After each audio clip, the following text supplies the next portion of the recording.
Good morning and welcome to my daily mini blog. সকাল সকাল বেরিয়ে পড়েছি মা আর বুনুর সাথে দিদি বাড়ি যাবো বলে, কারণ আজ দিদির দেওরের মেয়ের বার্থডে।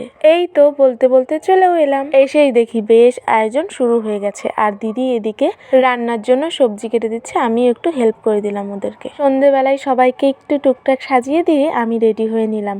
আর এই হলো বাড়ির সামনের গেটটা, যার বার্থডে তাকেই এখনো দেখানো হলো না। এই হলো আমাদের ছোট্ট মিষ্টি কিউট বার্থডে গার্ল। এইখানে হচ্ছিল ওর ফটোশুট, এত লোকের সামনে না ওই ভয় পেয়েই কান্না করছিল। এখন হবে কেক কাটিং। ড্রেসের কালারের সাথে কিন্তু কেকের কালার একদম ম্যাচ করেই নিয়ে এসেছে। কিন্তু এই যে বাচ্চা মানুষের মন, কেক দেখে তো বেশ খুশি, চাকুও হাতে নিয়েছে, কিন্তু কেক যে কোনো মতেই কাটবে না।